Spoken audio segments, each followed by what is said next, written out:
Dear students, today I am going to start a new chapter, that is solution. So unit 2. So my today's topic is a new chapter that is called solutions. Solutions. অসমীয়াত কি কয় দ্রব. So what is solution? Solution means mixer. What type of mixer? You know there is two type of mixer. One is homogeneous, another is heterogeneous mixer. So in solution, the mixer should be homogeneous. That means homogeneous mixture of two or more component is called solution. So দুটা বা ততোধিক পদাৰ্থৰ সমহত্ব মিশ্ৰক কি কয় দ্ৰৱ কয়. So দ্ৰৱৰ definition এনেকুৱা: homogeneous mixture of two or more components. Two or more components is called solution. দুটা বা ততোধিক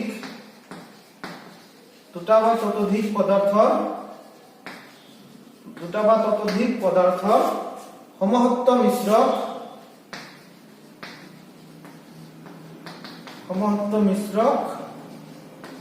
কি বোলে দ্ৰৱ বোলে. সমহত্ব মিশ্ৰক দ্ৰৱ বোলে. দুটা বা ততোধিক পদাৰ্থৰ সমহত্ব মিশ্ৰক দ্ৰৱ বোলে. এটো হল দ্ৰৱৰ definition. In a binary solution, that means এটা দুটা উপাদান থকা এটা দ্ৰৱ, এটা উপাদানক কোৱা হয় দ্ৰব্য, আনটো উপাদানক কোৱা হয় দ্ৰাৱক. In a binary solution, which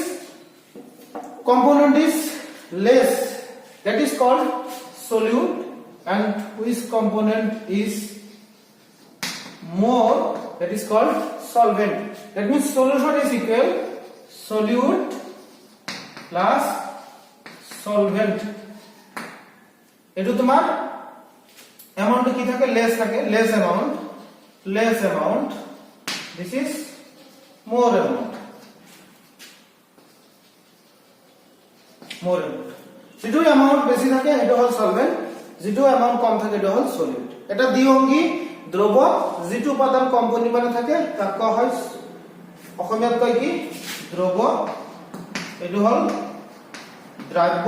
এটো হল দ্ৰাবক. যেটো উপাদান কম পৰিমাণে থাকে তাক কোৱা হয় দ্ৰব্য, আৰ যেটো উপাদান বেশি পৰিমাণে থাকে তাক কোৱা হয় দ্ৰাবক. হৈছে এটো হল আমাৰ সলিউশন. যেনেকুৱা দ্রব এটা, সাপোজ তুমি 100 ml পানী ললা, 100 ml ওয়াটার ললা, 100 ml water. The 100 ml water তুমি সাপোজ 2 গ্রাম কি ললা সোডিয়াম ক্লোরাইড ললা. 100 ml ওয়াটারত 2 গ্রাম সোডিয়াম ক্লোরাইড ললা, এটা দ্রব হল, সলিউশন হল. ইয়ার ভিতৰত পানীটো কি হ'ব, সোডিয়াম ক্লোরাইড কি হ'ব. সো আমি জানো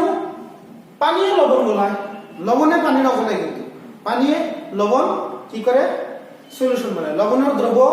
বুলি কোৱাৰ লগে লগে লবণটো যেহেতু পানীত দ্ৰৱণীয়, গতিকে পানীটো হ'ব দ্ৰাৱক আৰু লবণটো হ'ব দ্ৰাব্য.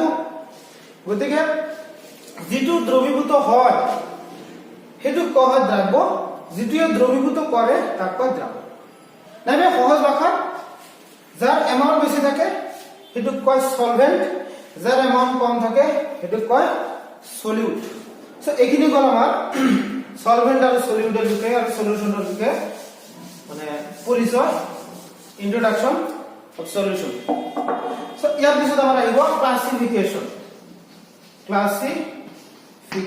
Of solution. Classification of solution.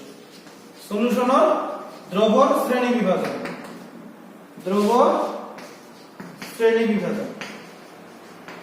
শ্ৰেণী বিভাজন কেনেকৈ কৰিব? দ্ৰৱ শ্ৰেণী বিভাজন. দ্ৰৱ এটাত কি থাকে, এইমাত্ৰ গলো দ্ৰৱ এটাত দ্ৰব্য থাকে আৰু দ্ৰাৱক থাকে. এতিয়া যদি মই তোমালোকক কওঁ তৰল দ্ৰৱ, তৰল দ্ৰব কোৱাৰ লগে লগে আমি বুজিব লাগিব সলভেন্ট আছে লিকুইড লিকুইড সলিউশন কোৱাৰ লগে লগে you have to know that the solvent part is liquid and solid part is it may be liquid, it may be solid and it may be gases. So তরল দ্রব কোৱাৰ লগে লগে আমি বুজিব লাগিব দ্ৰাবকটো আছে কি দ্ৰাবকটো আছে তোমাৰ কি লিকুইড দ্ৰাবকটো আছে লিকুইড আৰু দ্ৰাব্য কি হ'ব পাৰে দ্ৰাব্য হ'ব পাৰে গ্যাস দ্ৰাব্য হ'ব পাৰে লিকুইড দ্ৰাব্য হ'ব পাৰে তোমাৰ কি সলিড সো তৰল দ্ৰব তিন ধৰণৰ দ্ৰব হ'ব পাৰে তৰলত গ্যাসৰ দ্ৰব তৰলত কঠিনৰ দ্রব liquid in solid liquid in liquid liquid in gases ঠিক হেনকৈ কঠিন পদাৰ্থ তোমালোকে জানা সোণৰ বিলাকে 100% সোণৰ অলংকাৰ নিদিয়ে কিন্তু তাত কি কৰে গোটেইখিনি তোমাৰ কোৱা হয় পিওর গোল্ড বুলি ক'লে 22 ক্যারেট বুলি কয় আসলতে 22 ক্যারেট 22 ক্যারেট আসলতে 24 ক্যারেট অর্থাৎ 100% পিওর গোল্ড 24 ক্যারেট কিন্তু নিদিয়ে কিমান দিয়ে 22 দিয়ে তেতিয়াহলে বাকি 2 গ্রাম কি দিয়ে 2 ক্যারেট কি দিয়ে বাকিখিনি দিয়ে কপার মিক্স করে কপারের দাম কিমান একেবারে কম 40,000 টাকা ভরি যদি তোমার সোণৰ দাম হয় কপাৰৰ দাম হ'ব 300 টাকা গতিকে যদি 1 গ্ৰাম কপাৰত যদি 10 গ্ৰামৰ লগত মিক্স কৰে তেতিয়াহলে কপাৰ আছে বুলি তাতে আমি গমে নাপাম আমি তো সোণৰ দামতে কিনি আছো গতিকে তোমালোকে যিবিলাক সোণৰ অলংকাৰ ব্যৱহাৰ কৰি আছে বিশেষকৈ ছোৱালীবিলাকে যিবিলাক সোণৰ অলংকাৰ ব্যৱহাৰ কৰি আছে তাতে 100% সোণ নাই তাতে কি আছে অলপ অলপ কপাৰৰ মিক্স আছে এটা কপাৰটো কি সলিড কপাৰটো হ'ল সলিড আৰু তোমাৰ কপাৰটো সলিড আকৌ গোল্ডটো সলিড তো সলিড আৰু সলিডৰ কি কৰিছে মিক্স কৰিছে এনেকৈ মিক্স কৰিছে আমি ধৰিবই নোৱাৰি তাত কি আছে দুটা পাৰ্ট আছে গতিকে যেতিয়া কবা সলিড মিক্সাৰৰ solid solution that means you have to know the solvent part is solid and solute part is it may be liquid it may be gases it may be solid দ্রব হ'ব পাৰে কঠিনৰ দ্ৰব হ'ব পাৰে কঠিনৰ তৰলৰ দ্ৰব হ'ব পাৰে কঠিনৰ আকৌ তোমাৰ গ্যাসৰ দ্ৰব হ'ব পাৰে সো এনেকৈ আমি শ্ৰেণী বিভাজন কৰিম সো ঠিক হেনকৈ গ্যাসৰ ক্ষেত্ৰত তিনিটা ভাগ পাম গ্যাসৰ দ্ৰব বুলি কোৱাৰ লগে লগে গ্যাসৰ লগত গ্যাসৰ মিক্সাৰ হ'ব পাৰে গ্যাসৰ লগত তৰলৰ মিক্সাৰ হ'ব পাৰে গ্যাসৰ লগত তোমাৰ কঠিনৰ মিক্সাৰ হ'ব পাৰে সো টোটাল আমি দ্ৰব আৰু দ্ৰাব্যৰ ভৌতিক অৱস্থাৰ ওপৰত ভিত্তি কৰি টোটাল 9 শ্ৰেণী তোমাৰ 9টা ভাগত আমি ভাগ কৰিব পাৰিম দ্ৰবৰ 9টা ভাগত ভাগ কৰা হয় তাৰ ওপৰত ভিত্তি কৰি দ্ৰাব্য আৰু দ্ৰাবকৰ ভৌতিক অৱস্থাৰ ওপৰত ভিত্তি কৰি on the basis of the physical state of solute and solvent solution can classified into 9 categories তাৰে ভিতৰত গোটেইকেইটা তিনিটা যদি আমাৰ কোৱা হয় গ্যাসীয় দ্ৰব তেতিয়াহলে গ্যাসীয় দ্ৰব তিনি প্ৰকাৰ হ'ব দ্ৰাব্য যদি গ্যাস হয় দ্ৰাবক যদি গ্যাস হয় এটো ক'ব গ্যাসৰ দ্ৰব গ্যাসত তৰলৰ দ্ৰব গ্যাসত কঠিনৰ দ্ৰব ঠিক এনেকৈ তৰল দ্ৰব কোৱাৰ লগে লগে তৰলত কঠিনৰ দ্ৰব তৰলৰ দ্ৰব তৰলত গ্যাসৰ দ্ৰব ঠিক কঠিনৰ তিনিটা আছে কঠিনত দ্ৰব কঠিনত তৰলৰ দ্ৰব কঠিনত গ্যাসৰ দ্ৰব এনেকৈ আমি শ্ৰেণী বিভাজন কৰিব পাৰিম so now I am going to discuss about expressing concentration of the solution দ্ৰবৰ গাঢ়তা আমি কি ৰাখিলে প্ৰকাশ কৰিব পাৰি দ্ৰবৰ গাঢ়তা প্ৰকাশ দ্ৰবৰ গাঢ়তা প্ৰকাশ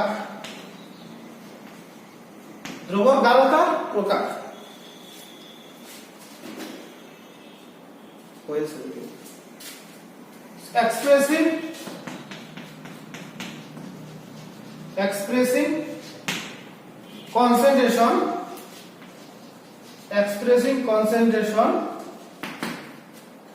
of the solution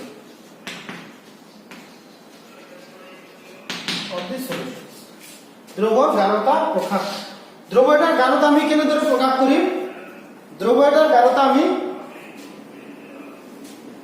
কেনেদৰে প্ৰকাশ কৰিম দ্ৰবৰ গাঢ়তা প্ৰকাশ কৰাৰ বিভিন্ন ৰাখি আছে বা বিভিন্ন ইউনিট আছে একক আছে আমি পাৰ্সেন্টেজত উলিয়াব পাৰি অংশত উলিয়াব পাৰি ধ্ৰুৱৰ গাঢ়তা কাৰণ পাৰ্সেন্টেজত উলিয়াব মানে কি কিমান শতকৰা তোমাৰ 100 সলিউশনটো যদি 100 হয় তাৰ ভিতৰত কিমান পাৰ্সেন্ট তোমাৰ সলিউট আছে কিমান পাৰ্সেন্ট সলভেন্ট আছে সেইটো আমি উলিয়াব পাৰি ভলিউম হিচাপেও মাস হিচাপেও আকৌ আমি উলিয়াব পাৰি এই হিচাপে তোমাৰ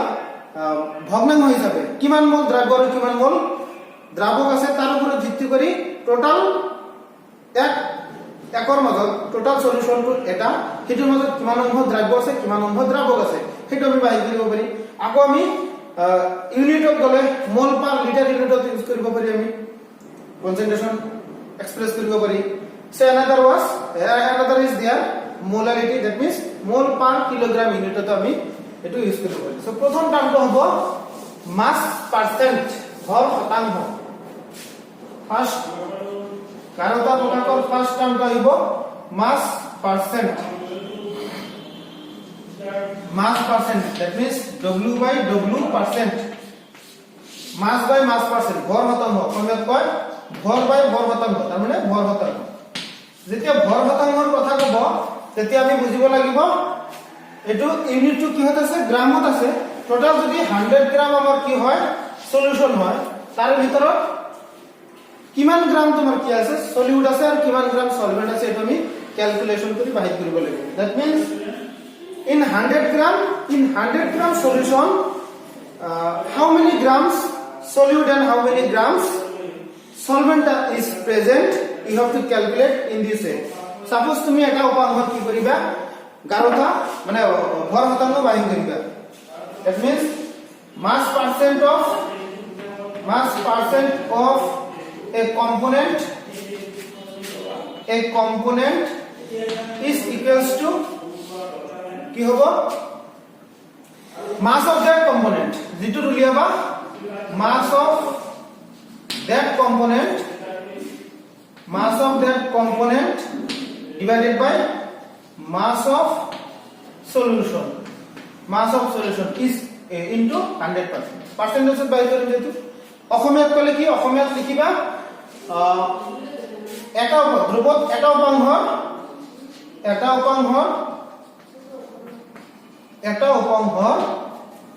ভৰ শতাংশ ইকুয়াল টু উপাংশটোৰ ভৰ ডিভাইডেড বাই দ্ৰৱৰ মুঠ ভৰ বা দ্ৰৱৰ ভৰ ইনটু 100 এটো হল এতিয়া যেতিয়া তুমি উপাংশটো দ্ৰব্য লবা তেতিয়া সেই দ্ৰব্যৰ ভৰ ডিভাইডেড বাই দ্ৰৱৰ ভৰ যেতিয়া তুমি উপাংশটো লবা দ্ৰাৱক তেতিয়া দ্ৰাৱকৰ ভৰ ডিভাইডেড বাই দ্ৰৱৰ ভৰ এটা আমি প্ৰবলেম কৰিব পাৰি এটা প্ৰবলেম আছে সেই প্ৰবলেমটো মই নকৰো তোমালোকৰ কাৰণে এটা হোমৱৰ্ক থাকিব মই হোমৱৰ্ক হিচাপত তোমালোকক প্ৰবলেমটো দিম মই পিছত দিম এটো নেক্সট আছে আয়তন শতাংশ মানে volume percent that means v by v percent volume by volume percent আয়তন শতাংশ আয়তন by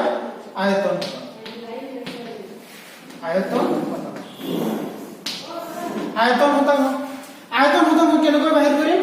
v by v percent of a component আয়তন শতাংশ of a component এটা আমি ভৰটো খালি আয়তন পাম আগৰটো নিচিনাই ভলিউম অফ আগত মাস আছিল এবাৰ ভলিউম যেটো volume by volume of that component divided by volume of solution into 100 অসমীয়াত লিখিলে এটা উপাংশৰ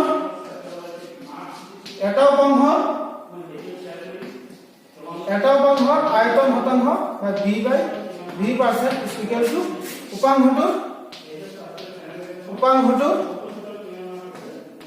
উপাংশটোৰ আয়তন divided by দ্ৰৱটোৰ মুঠ আয়তন বা দ্ৰৱটোৰ মুঠ আয়তন into 100 এতিয়া সাপোজ তুমি 200 ml সলিউশন ললা 200 ml সলিউশনত সাপোজ 50 ml solute আছে and 150 ml কি আছে solvent আছে তেতিয়া পার্সেন্ট কেনেকৈ লিয়াম যেতিয়া সলভেন্টৰ লিয়াম তেতিয়া 150 divided by 200 into 100 যেতিয়া সলিউটৰ লিয়াম 50 by 200 into 100 এনেকৈ আমি লিয়াম সো আজিলৈকে এখিনি থাকিব সো নেক্সট ক্লাসত আমি আৰু কেইটামান টার্ম আছে মাস বাই ভলিউম পার্সেন্ট আছে ppm পার্টস পার মিলিয়ন আছে হেতু দিম মোল ফ্র্যাকশন আছে মোলারিটি আছে মোলালিটি আছে এই গোটেইখিনি আমি এটা ক্লাসত ডিসকাশন কৰিম সো আজিৰ কাৰণে এখিনি তোমালোকে ভিডিওটো চাই যদি কিবা অসুবিধা পাইছে মোক জনাবা মোক কমেন্ট বক্সত কমেন্ট কৰিব পাৰা বা মোক পাৰ্সোনালি তোমালোকে কন্টাক্ট কৰিব পাৰা সো যে চেনেলটো সাবস্ক্ৰাইব কৰা নাই সোনকালে সাবস্ক্ৰাইব কৰিবা আৰু শেয়াৰ কৰিবা সো আজিৰ কাৰণে এখিনি ধন্যবাদ